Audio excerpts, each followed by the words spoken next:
Chapter 28। अब आगे। रात हो चुकी थी। विनय छुपते छिपाते हुए कपूर मैंशन के अंदर आ दबे पाँव अपने रूम में चला जाता है। जैसे ही विधि उसे बिखरे बाल, शरीर पर खरोचे कपड़े कटे फटे इस हाल में देख बोली, ये क्या हाल बना रखा है आपने, कहाँ चले गए थे अचानक? बस एक मैसेज लिखकर कुछ दिनों के लिए बाहर जा रहा हूँ। विनय अपने मन में बोला, लगता है ये मैसेज थर्ड आई ने भेजा होगा। बस वो मेरा एक्सीडेंट हो गया। विनय अपनी घबराहट छिपाते बोला, मैं फ्रेश होकर आता हूँ। वॉशरूम में जा विनय अपना चेहरा ठंडे पानी से धोते हुए बोला, मुझे उन्हें बताना होगा। थर्ड आई उन्हें ढूंढ रही है। लेकिन क्यों? अब मैं कुछ दिन घर से बाहर ही नहीं निकलूंगा, वरना अगर उस थर्ड आई को पता चल गया मैं ये हूँ तो मुझे लेकर चली जाएगी वापस अपने उस जंगल में। दूसरी ओर वीनू निमी से फोन पर बात करते हुए बोली, निमी तू वापस कब आएगी? आजा यार वापस, वो विवान उस लड़की से सगाई कर रहा है, प्लीज वापस आकर रोक उसे। निमी एक गहरी सांस भर बोली, दी मैं उन्हें उनके प्यार से अलग करने नहीं आऊंगी, बल्कि मैं तो दूर उन्हें उनके प्यार से मिलने आई हूँ। मैं यहाँ ठीक हूँ, खुश हूँ। इतना बोल निमी अपनी पेट पर हाथ रख अपने मन में बोली, मैं अपने बेबी के साथ एक नई शुरुआत करूंगी। उधर से वीनू बोली, पहले मुझे ये बता निमी, तूने विवान को सच बताया कि नहीं? निमी एक गहरी सांस ले बोली, अब बहुत देर हो गई है दी, वो अपने प्यार के साथ खुश हैं।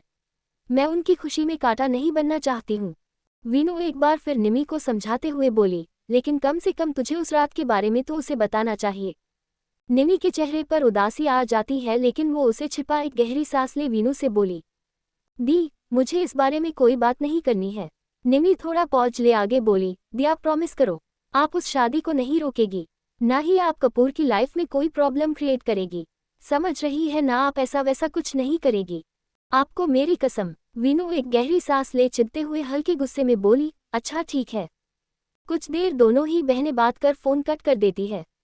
निमी कॉल कट करने के बाद बोली, सॉरी दी मैं आपसे छिपा रही हूँ कि आप मासी माँ बनने वाली है। सॉरी। नेक्स्ट डे, वीनू का केबिन। माधव वीनू के सामने बैठा था। वीनू बोली, कहिए इंस्पेक्टर क्या काम था?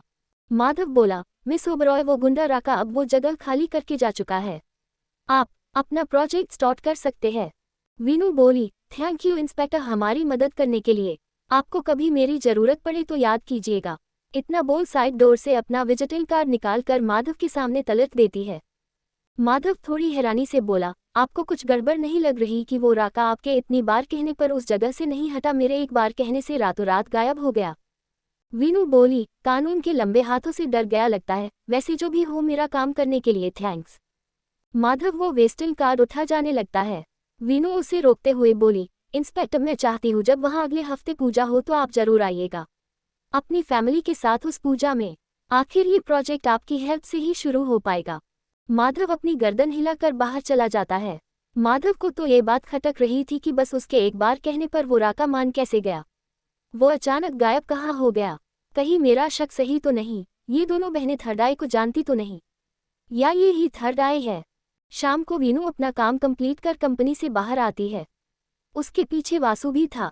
वीनू वासु के पास से अपनी कार की चाबी ले बोली, कल की मीटिंग की सारी तैयारी कर लेना।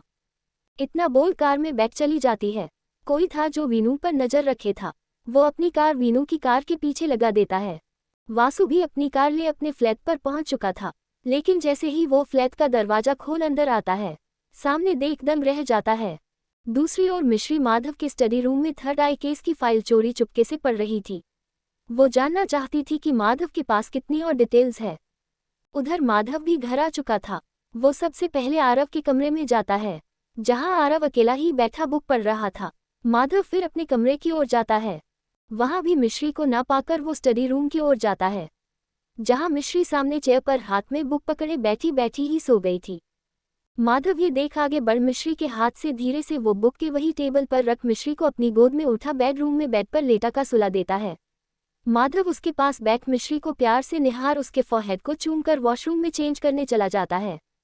माधव के वॉशरूम में जाते ही मिश्री अपनी आंखें खोल गहरी सांस लेती है।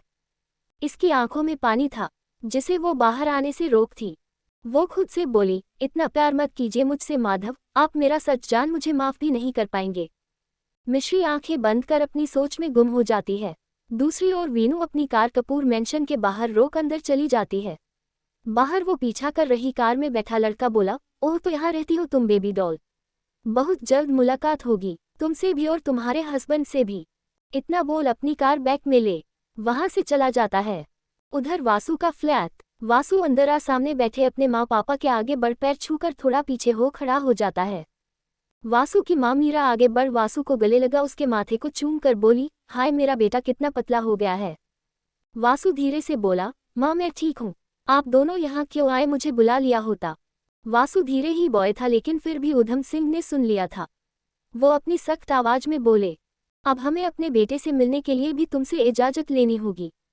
वासु थूक निगलते हुए बोला, नहीं ऐसा कुछ नहीं है बाऊजी। उधम सिंह अपनी जगह से उठ वासु के पास आकर बोला, अब हम वापस तुम्हारी शादी करवा कर ही वापस जाएंगे। कोई लड़की पसंद हो तो बता देना वरना हम पसंद को ढूंढ लेंगे।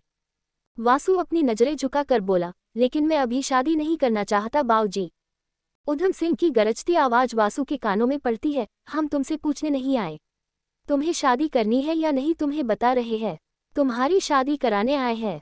वासु आगे बिना कुछ बोले अपने रूम में चले जाता है। चंदा उधम की बाजू रब करते हुए बोली, इकलौता बेटा है हमारा, इसे भी आप ऐसे डरा कर रखते हैं, ये अच्छी बात नहीं है जी। मेरे डर के कारण वो आज इतना सीधा है, अगर ये डर ना होता तो गलत रास्ते पर जा सब कुछ बेचकर हमें सड़क पर ले आता। चंदा बोली, जैसा आपके दोस्त के साथ हुआ जरूरी नहीं हमारे साथ भी हो, हमें हमारी परवरिश पर भरोसा है, हमारा बच्चा कभी कुछ गलत नहीं करेगा, कांच जैसा साफ और सीधा है हमारा बेटा, तभी इसके लिए कोई तेज तर्रार लड़की ढूंढनी पड़ेगी।